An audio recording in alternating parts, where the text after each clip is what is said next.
Bonjour la famille, j'espère que vous allez bien. Moi c'est Nietzsche le Catalan sur votre écran. Alors les gars, on se retrouve dans cette vidéo pour le débrief du match Athletic Bilbao contre le Barça au San Mamés qui se solde avec un score 1 but partout. Beaucoup de chance de la part du côté de l'Athletic Bilbao, moins de chance du côté du Barça. Qu'est-ce que le Barça a proposé comme jeu? Un jeu catastrophique, mais on va en parler dans cette vidéo. Générique.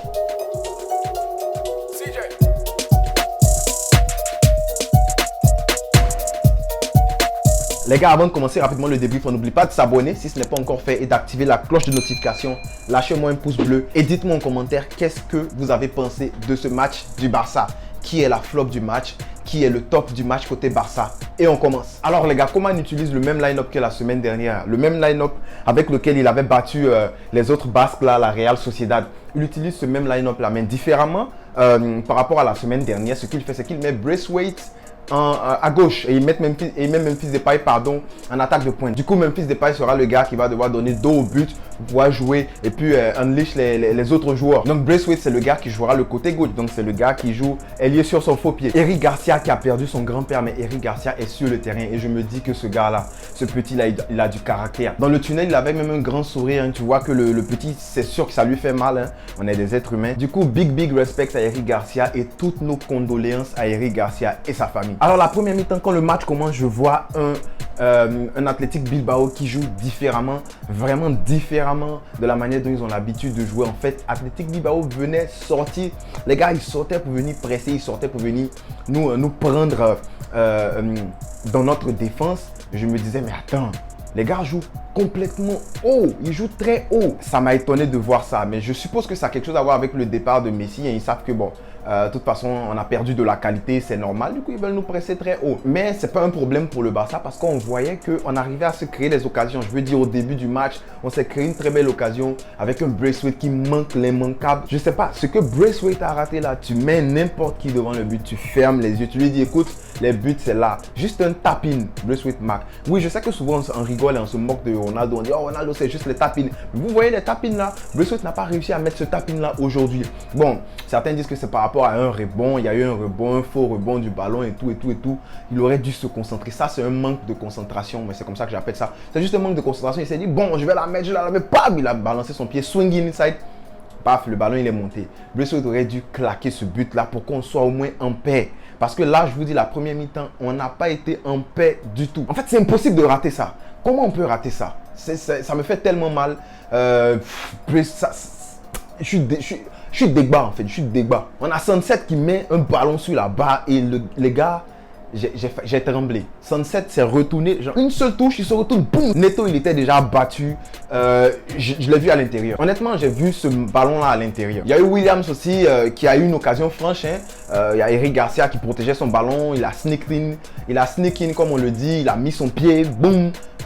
Dieu merci, je sais pas comment il s'arrange Neto, il sauve ce ballon là avec un coude. Ce qui est sûr, le ballon il n'est pas rentré, c'est déjà bon. J'ai vu dans ce match là des décalages côté Jordi Alba parce que lorsque le ballon était à droite, ça je l'avais déjà dit, j'avais prédit ça. Lorsque le ballon est à droite, ce qu'ils font c'est que eux, c'est un bloc qui est très compact. Du coup ils bougent, hein, ils bougent sur le côté et ils laissent un boulevard à gauche. Et Jordi Alba a eu ce boulevard là.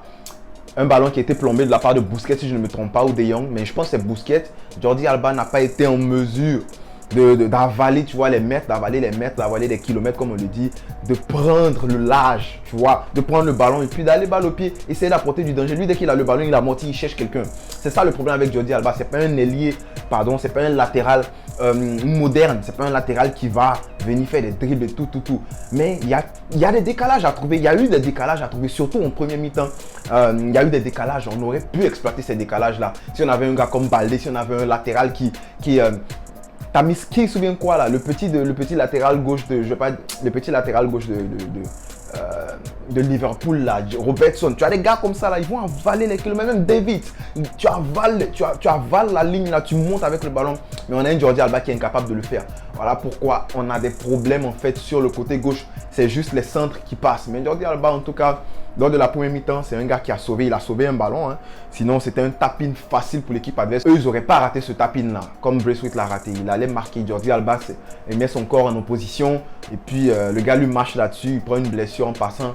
mais il nous sauve d'un but. Et il y a quelque chose qu'il faut noter, c'est que Coman avait déjà dit que l'Athletic là, il n'était pas prêt à jouer un match physique contre eux. Il fallait plutôt jouer avec la tête parce que l'Athletic avait 6 semaines de préparation physique. C'est une équipe qui est venue cette saison là. Je vous dis, la saison dernière, ils ont fini 10e. Ils ne sont pas contents de ça. Cette saison, les gars sont venus avec du physique, ils sont venus pour tout arracher. Vous voyez comment ils sont sortis sur nous en première mi-temps là? C'est parce que les gars ont confiance en leurs jambes. Ils savent qu'ils sont prêts à faire ça durant tout le match. On sort de cette première mi-temps là avec un match nul. Mais c'est moi qui suis le plus satisfait, c'est le Barça. Je pense que Coman lui-même, il est heureux de sortir de là avec un 0-0 en première mi-temps. Parce que les gars, je vous dis là, c'est difficile. C'était difficile pour les gars. L'Athletic en face, c'est une équipe qui est très bonne actuellement physiquement. Du coup, en première mi-temps, il aurait fallu trouver des décalages et puis exploiter ces décalages là rapidement. Mais avec Jordi Alba, c'est pas possible. Araujo déjà qui met une petite bicyclette à la fin de la première mi-temps. Je ne sais même pas pourquoi cette bicyclette là n'est pas... Quelqu'un peut me dire en fait pourquoi le but n'est pas allowed. Supposément, Braithwaite a sauté, il a mis le bras sur l'adversaire. Mais il avait les yeux sur le ballon tout le long. Tout le long, il avait les yeux rivés sur le ballon. Alors, c'est normal, hein, dans le football, il y a quelques contacts. C'est normal qu'il y ait des contacts. Mais c'est pas comme s'il a mis ses deux mains pour s'appuyer. Honnêtement, je pense que ça, je pense que l'arbitre nous a just robbed. We just got robbed, bro. Parce que c'est pas une faute là. Honnêtement, c'est pas une faute là. En tout cas, si c'est de la remise dont il parle, c'est pas une faute. La remise de Braithwaite, je veux dire. Il n'y avait pas au jeu non plus. Du coup, quelqu'un peut m'expliquer pourquoi la reprise, la bicyclette de Araujo a été annulée. Honnêtement, ça aurait fait un énorme bien. Surtout que, comme je vous le dis, dans la première mi-temps, on s'est fait avaler. Honnêtement, vous avez vu Griezmann? Vous avez vu Griezmann en première mi-temps? Dites-moi. Je parle de la première mi-temps là. Vous avez vu Griezmann en première mi-temps? Avec un Serginho Dest éclaté, il contrôle son ballon, il vient, il entre en fait dans l'adversaire. Je sais pas, il s'appelle Balenciaga. Ton adversaire s'appelle Balenciaga, mon gars. Comment? Tu viens, tu rentres dans les Balenciaga comme ça. Yo, fais tes flip-flops, tes trucs. Bon, la deuxième mi-temps commence. Moi, je me lève, je vais prendre un verre d'eau. Je reviens, je vois 1-0. Je me dis, mais attends, qu'est-ce qui n'a pas marché? Qu'est-ce qui se passe? Je regarde le ralenti, je vois que c'est sur un corner, c'est sur un fait de jeu qu'on se prend ce but-là. Bon, ça arrive, hein, c'est normal. Il y a Eric Garcia qui perd son, comment vous dites ça, son marquage. Je pense que c'est Martinez.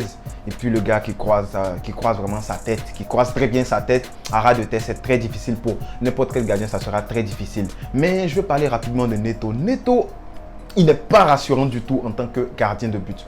Neto n'est pas rassurant du tout. Quand est-ce que Ter Stegen vient? Je vais devoir regarder les news.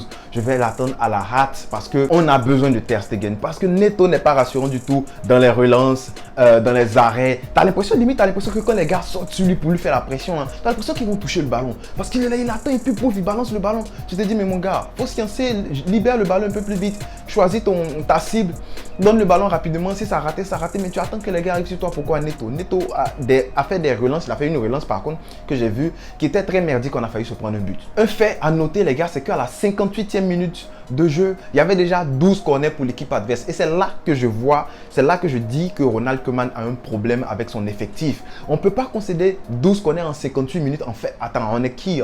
C'est quoi? C'est le niveau de je sais pas, Brest. Même Brest a joué mieux hier. C'est le niveau de quoi? Je ne sais même pas quelle équipe donner. Las Palmas, I don't know. On ne peut pas concéder 12 corners en une mi-temps. C'est pas possible. En 58 minutes, tu ne peux pas concéder 12 corners. Limite, ça veut dire en fait, ce que ça veut dire, c'est que tu allows too much shoot. En fait, tu permets trop de shoot. Tu permets trop de shoot.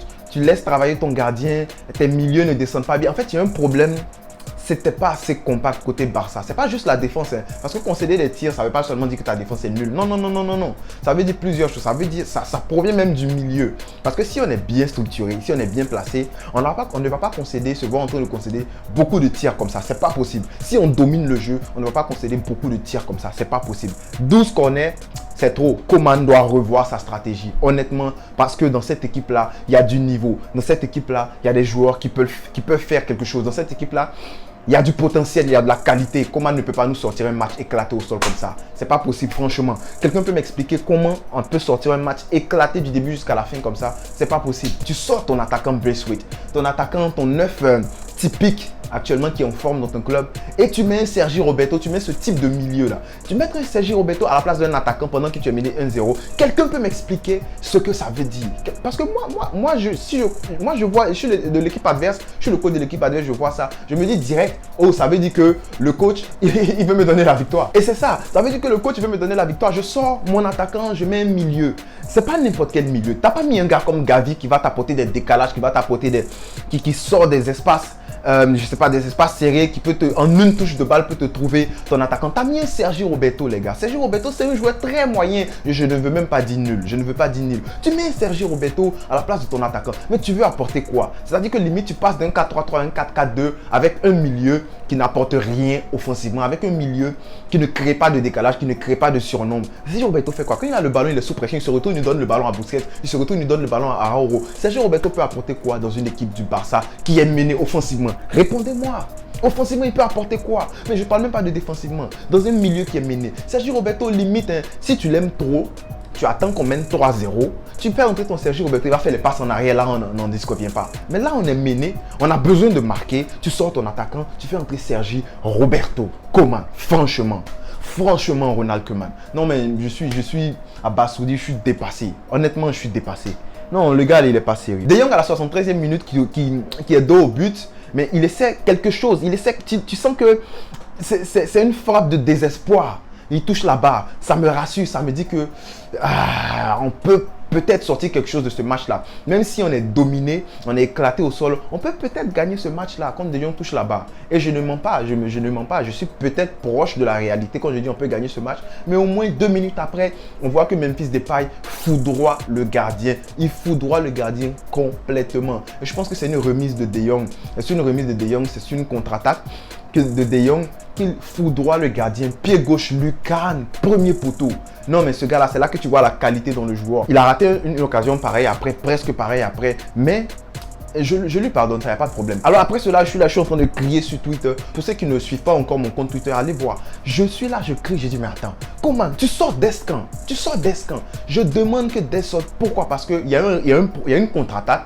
Dest est là-bas, il est en train de chialer sur l'arbitre. Youssouf Demir est la personne qui se colle le repli défensif. En fait, il se tape le repli défensif, il se colle le repli défensif. Pourquoi? Il court derrière le gars, j'ai oublié son nom, c'était Balenciaga, oui, parce que Mounian même, je pense que Mounian était sorti pendant ce temps-là. Mounian était blessé. Balenciaga en train de prendre le large. Dest, on ne sait pas où il est. Il n'est même pas sur la caméra en fait. Il n'est même pas sur le plan. C'est Demir qui court après le gars pour aller le ralentir. Et après, on récupère le ballon grâce à une pression de Demir et de Araujo. C'est là que je dis, mais Dest, défensivement, je vous ai dit, Dest, il me plaît. J'adore ce gars-là. Non, franchement, il a un très beau jeu technique. Tactiquement, il va s'améliorer. Mais défensivement, Dest, il a un très gros problème. Parce que Dest, quand tu ne peux plus l'avoir physiquement là, sors-le, c'est mieux. Sinon, tu vas encaisser des buts. On a failli encaisser un but ici. À la 85e minute, à peu près la même occasion sur laquelle Depay marque. On a cette même occasion-là. Depay qui croise un peu trop sa frappe. Mais il la prend avec le pied gauche. Depay, c'est un joueur qui est de qualité. Je ne sais pas ce qui est arrivé. C'est un rebond. Garcia perd le vis-à-vis avec le petit Williams Junior. Déjà, il y avait déjà Williams. On ne pouvait pas tenir. Il a envoyé son petit frère, imaginez. Oh, il a fatigué les Busquets là. Mais il perd un petit duel comme ça contre Garcia. Contre Williams. Et contre-attaque, on se mange un but. Mais là, on voit que Garcia, c'est un soldat. Il fait la faute qu'il faut faire. C'est une faute intelligente. Il prend son carton rouge. Du coup, il est suspendu pour le match prochain. Il a fait cette erreur, mais il s'est rattrapé. Il a pris ce carton rouge. On sort avec un score de parité, un but partout. Quelqu'un peut me dire si Griezmann était dans ce match. Vous avez vu Griezmann? Bon, deuxième mi-temps, il a essayé de faire quelque chose, ok. Mais durant tout le match, est-ce que vous avez vu Griezmann dans ce match? Mais il a été invisible, ce Griezmann. Invisible, Griezmann. Un joueur, un attaquant qui est payé à quoi? 40 millions, 50 millions d'euros pour faire des replis défensifs dans une équipe. Ça me fait trop mal. Non, honnêtement, Griezmann, le transfert, là, moi, j'ai déjà dit, je reste là-dessus. Griezmann, c'est un transfert à ne même pas faire. On va peut-être revenir demain ou dans la semaine sur ce match-là pour préparer le prochain match contre Retafe. Du coup, activez la cloche de notification pour être informé quand je sors une nouvelle vidéo. Quel que soit le résultat, malgré le fait qu'on ait joué mal, on reste toujours barcelonais et haut les cœurs. On espère que l'équipe va se relever de ce match très difficile là qu'on a proposé. Du coup les gars, on se retrouve dans une prochaine vidéo. Visca, El Barça. On est fort, on est puissant de Catalan. Nietzsche le catalan, Nietzsche le catalan, Nietzsche le catalan, Nietzsche le catalan, Nietzsche le catalan, je répète, Nietzsche le catalan, Nietzsche le catalan, je répète, Nietzsche le catalan. Oh, attendez, si vous voulez vous abonner, c'est par là ou par là. Si vous voulez regarder une nouvelle vidéo, là c'est là.